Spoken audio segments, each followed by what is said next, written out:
Pihak dan memeriksa sejumlah bukti sebelum menyatakan keaslian ijazah Jokowi, termasuk membandingkan ijazahnya dengan ijazah teman Jokowi. Saat ditanya bagaimana dengan pihak yang masih meragukan keaslian ijazah, Jokowi bilang nanti di sidang.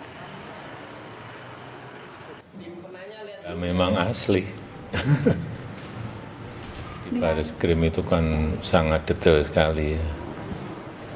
Membandingkan ijazah asli saya dengan ijazah asli teman-teman saya ada. Kemudian juga foto-foto waktu KKN ada, foto-foto waktu wisuda ada. Kayaknya Bareskrim kan memang melakukan investigasi itu. Ya nanti di sidang. Penyelidik mendapatkan dokumen asli ijazah sarjana kehutanan nomor 1120 atas nama Joko Widodo, antara bukti dan pembanding adalah identik. Penuding ijazah palsu Jokowi, Roy Suryo, siap menghadapi kasus hukum dugaan pencemaran nama baik yang dilaporkan Joko Widodo usai Bareskrim mengumumkan hasil uji lapor yang menyatakan ijazah sarjana dan skripsi UGM Jokowi identik dengan materi pembanding milik rekan kuliah Jokowi. Namun menurut Roy, dirinya tidak mencemarkan nama baik Jokowi. Ia hanya menginginkan ijazah ditunjukkan ke publik. Saya ini Mas Roy harus menghadapi pelaporan Pak Jokowi di Polda Metro Jaya. Nggak apa-apa, ya nanti tuduhan itu kan harus dibuktikan. Ya kalau misalnya 310, 311, 27A nanti pencemarannya di mana, anunya di mana. Kita menguji itu hak publik ya dengan kebebasan informasi publik. Ada undang-undangnya 14 tahun 2008. Kemudian yang paling penting lagi, simple sekali lagi. Yang membuat ribut itu kan karena tidak ditunjukkan dari awal. Ibu Megawati aja udah dari awal juga itu termasuk yang public figure yang waras ya gitu. Jadi tunjukkan kalau ada ijazahnya, ya udah tunjukkan aja. Selesai. Oh tidak boleh. Selasa lalu saat Presiden ke-7 Republik Indonesia Joko Widodo diperiksa sebagai terlapor di Bareskrim Mabes Polri, mengatakan dirinya sedih jika sejumlah laporan dugaan ijazah palsu dilanjutkan ke proses hukum. Namun tudingan ini sudah keterlaluan, jadi proses hukum tetap berlanjut. Sebetulnya sedih. Sedih karena apa? Kalau proses hukum mengenai ijazah ini maju lagi ke tahapan berikutnya.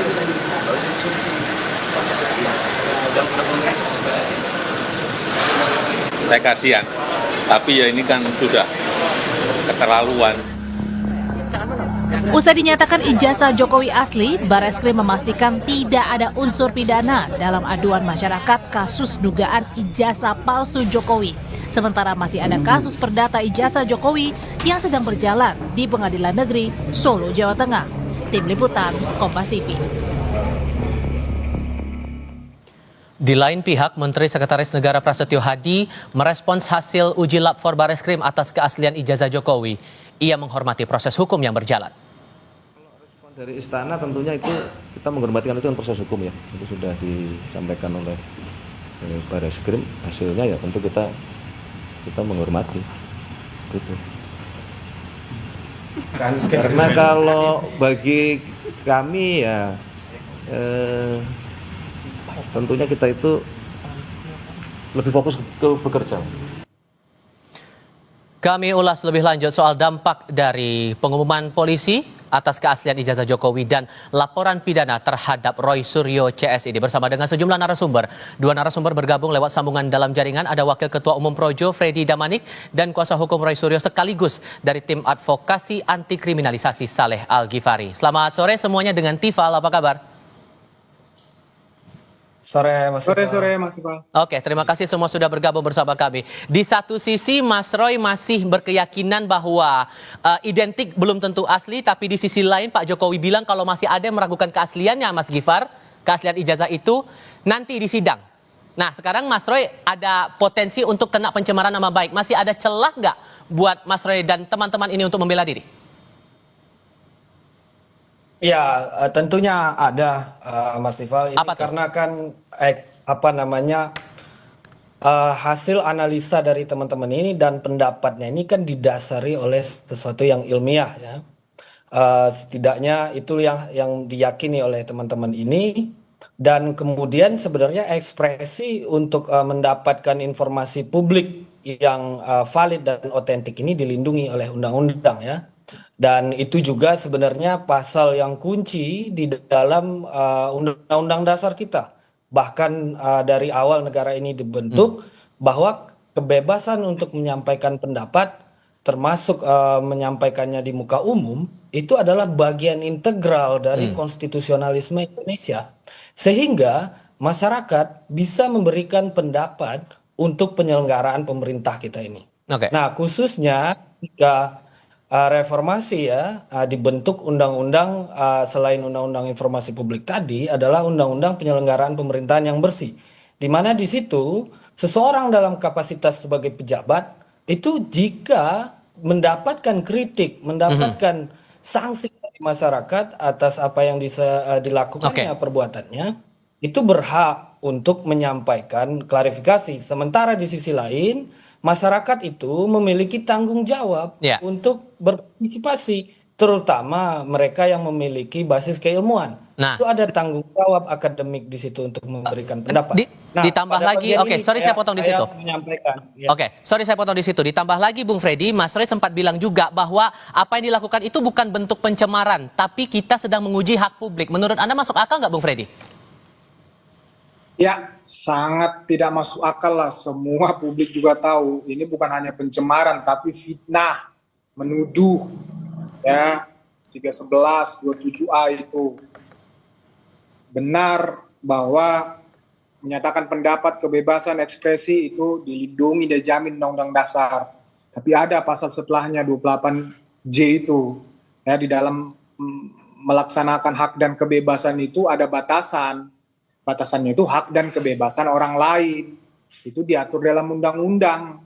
Nah, tidak boleh menyerang kehormatan orang lain, tidak boleh melanggar hak orang lain, tidak boleh menyerang harkat dan martabat, termasuk tidak boleh memfitnah orang lain. Nah, ada ancamannya, kan begitu, sebagaimana yang sudah dilaporkan Pak Jokowi ke Polda Metro Jaya. Jadi, ya pertama, misalnya bicara atas nama akademik, ya, atas nama ilmiah, ya semua, ya, bicara akademik, ilmiah itu kan ada dasarnya, ya. Kemudian dia atas nama apa melakukan itu? Kalau kemudian dia beralasan bahwa identik itu belum tentu asli, Bung Freddy? Ya, memang kalau bahasa lab itu, lab forensik itu memang identik, memang bahasanya seperti itu. Jadi yang asli ya barangnya itu yang asli. Makanya yang pembandingnya itu yang asli, maka yang satunya dikatakan identik dengan yang asli. Sebaiknya juga seperti itu. Misalnya dokumen yang satu yang asli, misalnya lah dokumen Pak Jokowi yang asli, ya maka dokumen temannya yang identik. Begitu, itu bahasa bahasa lab. Ya, begitu. Oke, Bung Gifar, ini sudah menuduh, sudah fitnah dianggapnya. Gimana tuh? Jadi memang untuk mengukur batasan tadi ya yang disampaikan Bung Freddy itu tidak bisa berdasarkan perasaan. Dia harus ada ukuran objektif gitu. Nah, ada yang disebut sebagai Siracusa Principle dalam pembatasan hak asasi manusia. Intinya di situ adalah sesuatu yang dirasa sebagai merugikan hak orang lain itu harus diukur secara objektif, tidak bisa berdasarkan perasaan saja. Apalagi di sini yang dikritik oleh teman-teman ini yang yang dimintakan informasinya adalah terhadap seseorang yang merupakan pejabat begitu. Pak Jokowi merupakan presiden sebelumnya, saat ini masih menjabat di Danantara. Beliau memiliki kapasitas publik, kapasitas penyelenggara negara, dan putusan MK yang terbaru bicara demikian. Orang lain yang dimaksud dalam Undang-Undang ITE di pasal yang dikutip Bung Freddy tadi itu tidak bisa siapa saja. Dia tidak termasuk pejabat, tidak termasuk korporasi dan seterusnya. Begitu. Oke, siap harus diuji publik kalau menurut Bung Gifar, Bung Freddy, gimana tuh? Ya, seperti yang saya katakan tadi, silakan berargumen apapun ya, tapi Pak Jokowi ya kan tadi dikatakan bahwa tidak siapa saja, ya Pak Jokowi kan merasa dirugikan, Pak Jokowi merasa martabatnya telah diserang. Itu jelas kok, video-video itu bukan yang dari awal itu ndak ada cerita mencari informasi yang dari awal itu banyak videonya. Ini palsu, ijazah Jokowi itu palsu. Jadi itu banyak, jadi nggak bisa dibohongi, di medsos itu banyak sekali. Jadi mereka oprek-oprek tuh ya ijazah itu dengan katakanlah dengan keahlian mereka ya, yang saya juga pertanyakan keahliannya, ternyata di Bareskrim nggak benar juga ya, dioprek-oprek kemudian dibilang ijazah Jokowi asli. Nah itu bukan penelitian, bukan ilmiah. Kemudian dasar emang ijazah Jokowi buat penelitian siapa juga, dasar dia apa meneliti-neliti ijazah Jokowi. Jadi kan kepentingannya jelas, mensreal semakin semakin mereka mempertanyakan ini, semakin terus membangun narasi seperti ini, mensrealnya, niat jahatnya semakin jelas. Karena ini sebetulnya standar aja, pembuktian dokumen asli ataupun ijazah itu, sebetulnya di kepolisian itu sederhana banget. Misalnya ijazah, ya itu sebetulnya tinggal pernyataan dari kampus yang mengeluarkan ijazah itu, sebetulnya selesai. Nah kemudian setelah kampus mengeluarkan itu ternyata terus dibangun narasi menuduh ijazah palsu, ya berarti niatnya apa? Mensreanya ini udah jelas. Jadi justru kami mendesak ini Polda agar segera naik sidik, segera tersangka, segera ditahan ini Roy. Mensreanya sekarang kalau gitu, Bung Gifar, apa alasannya sampai masih mau diperjuangkan ini lagi menurut versinya teman-teman? Ya, ini bicara mensrea tadi Bung Freddy ya. Nah, ini juga yang penting kita lihat motivasi ini Pak Jokowi melaporkan ke Polda. Ini kita pertanyakan juga. Pertama ini dari segi formil. Ini prosesnya cepat sekali dibandingkan dengan proses di Bareskrim. Dilaporkan 30 April, 8 Mei sudah keluar panggilan. Pertama. Yang kedua, proses pemeriksaan klarifikasi tersebut itu untuk rekan-rekan Roy Suryo dan kawan-kawan itu prosesnya 26 pertanyaan itu bisa 6 jam, Bung. Sementara Pak Jokowi itu hanya diperiksa 1 jam untuk 22 pertanyaan. Nah itu. Yang kedua, selanjutnya pasalnya itu kan di sini terlihat apa yang dikeluhkan itu adalah soal merasa dihina, soal merasa difitnah.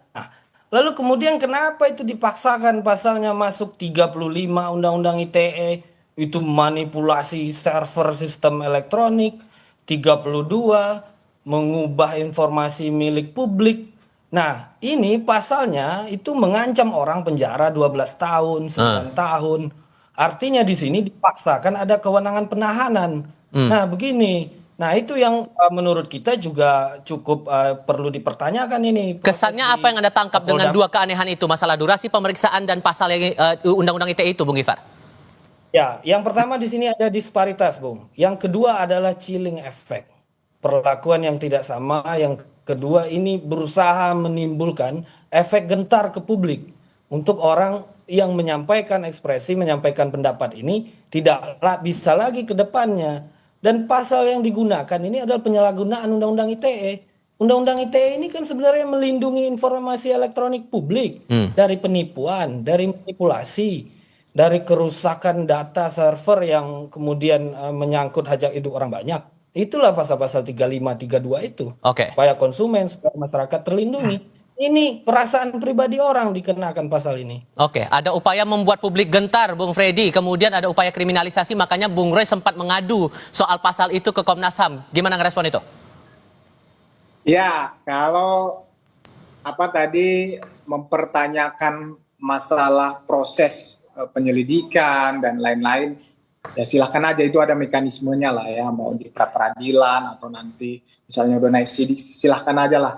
Negara ini terbuka dan hukum membuka itu ya, melakukan pra-peradilan, itu yang pertama. Kemudian pasal-pasal itu ya Seperti kalian berbicara seenaknya, ya seperti Roy dan kawan-kawan berbicara seenaknya, orang ini juga punya dasar, Pak Jokowi juga punya dasar melapor, kan begitu, itu hak dia melapor. Nah, masalah pasal-pasal, selain dilaporkan pasal-pasal itu sudah dipelajari dan dipilih oleh pengacaranya, ada dasar dua, pasal 32 dan 35 itu, ya 32 itu merubah dokumen, kan mereka ini kotak-katik nih, dengan argumen mereka ahli, ya dokumen itu yang mereka dapat dari mana, kotak-katik, kemudian ya ini kan disiarkan di publik, seolah-olah yang mereka kotak-katik itu yang orisinil, itu yang benar. Kalau kemudian dituding kriminalisasi, tepat nggak menurut Anda?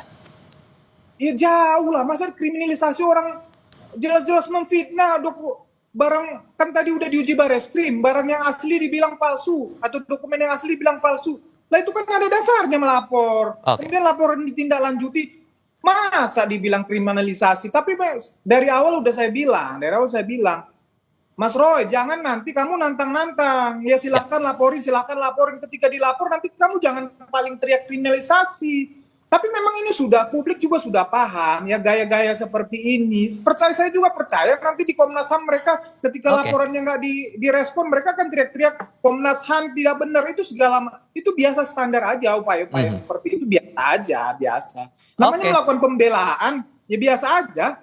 Oke, Bung Freddy, Bung Gifar, terima kasih banyak sudah berdiskusi bersama kami kali ini. Sehat selalu semuanya, selamat sore. Berita lain hadir sebentar lagi, puluhan rumah di Bengkulu rusak parah imbas gempa magnitudo 6,3 pada Jumat dini hari. Tercatat 52 rumah rusak berat. Kami segera kembali.